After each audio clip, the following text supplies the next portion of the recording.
श्री स्वामी समर्थ दिगंबराचे रूप, भक्तांसाठी अखंड स्वरूप, अक्कलकोटचा महाराज महान, भक्तांच्या काढती संकटाचे भान. जेव्हा जेव्हा संकट येईल, स्वामी माझा धावून जाईल. नामस्मरण तुझे करतो रे स्वामी, कृपेचा वर्षाव सदा आमच्यावरती. जो शरण आला तो तरला, स्वामी समर्थांनी हात धरला. प्रत्यक्षात स्वामी कसे दिसत असतील? स्वामी जसे फोटो दिसतात तसेच असतील ना? ज्या ज्या लोकांनी स्वामींना बघितले आहे, स्वामींसोबत राहिलेले आहे, ते खूप भाग्यवान असतील ना? न जाणो आपणही गेल्या जन्मात अक्कलकोटचे गावकरी असू.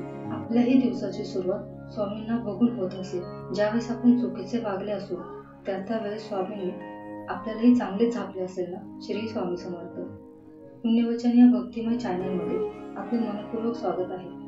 आजच्या या विशेष व्हिडिओमध्ये आपण जाणून घेणार आहे की स्वामी समर्थ महाराज कसे होते, त्यांचा स्वभाव कसा होता.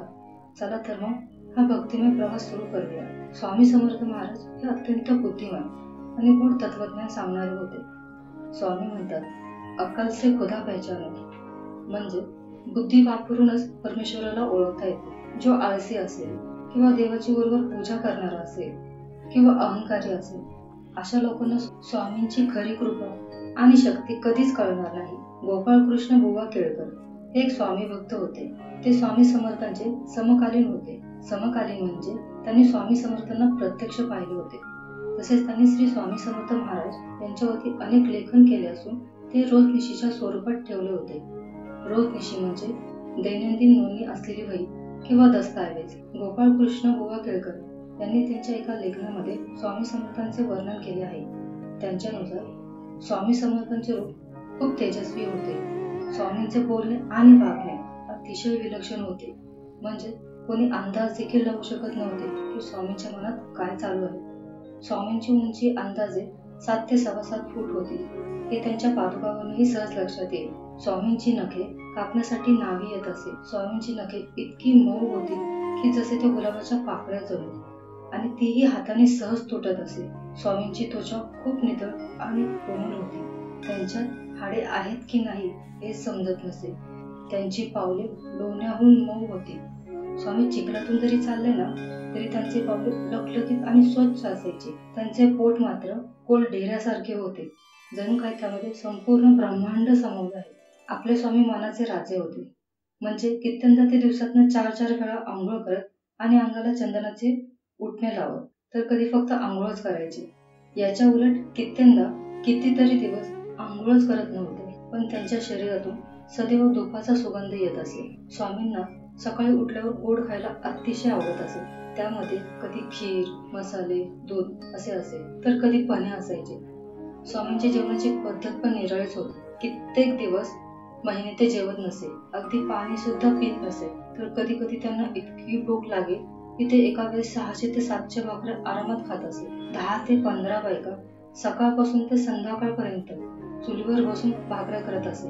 तर कधी कधी स्वामी कोणाच्याही दारासमोर उभे राहून जेवण घाल गे माय असे म्हणत आणि त्या घरच्या बाईने जेवण वाढले की ते जेवण तिथे उभ्या असलेल्या गायला देत असे. स्वामी बाहेरच जेवायला बसत होते. त्यावेळी त्यांच्या ताटात गाई कुत्रे येऊन जेवण करत असे आणि स्वामीही त्यांना प्रेमाने घास भरवत असे. नंदा नावाची एक गाय स्वामींना अत्यंत प्रिय होती. स्वामी तिला प्रेमाने घास भरवत आणि ती पण स्वामींना मायेने खरा चाटत. स्वामी तिला प्रेमाने मिठी मारून माझी माय गती असे बोलायचे. गोपाळकृष्ण बुवा यांच्या एका लेखनामध्ये असे लिहितात की कित्यंदा स्वामी सोबत ते मठात राहिले, पण त्यांनी स्वामींना रात्रीचे कधीच गाढ झोपलेले पाहिले नाही. फार रात्र झाली की स्वामी तोंडावरती पांघरून घेऊन स्वतःला झाकून घेत असे.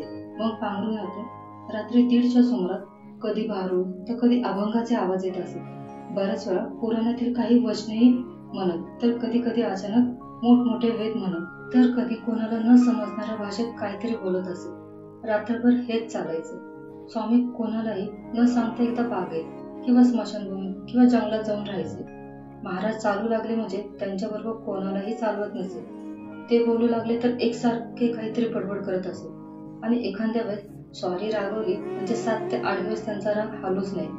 हुक्का उडू लागले म्हणजे एकसारखंच हुक्का उडत बसायचे. आणि कधी कधी स्वारी आनंदात असेल तर सर्वांजवळ मधुर वाणीने बोलावे. स्वामींना लहान मुले अत्यंत प्रिय होती.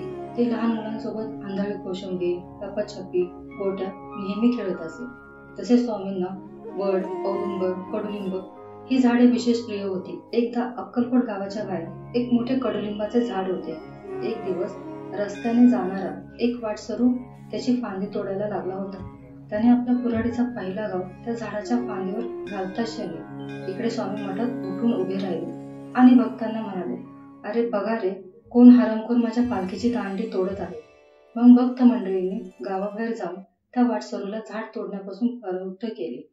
तेव्हा स्वामी कुठे शांत झाले. स्वामी समर्थांचे जीवन आणि स्वभाव अद्भुत आणि गूढ होते. ते केवळ भक्तांचे रक्षण करणारे नव्हते, त्यांचे विचारही मार्गदर्शक होते.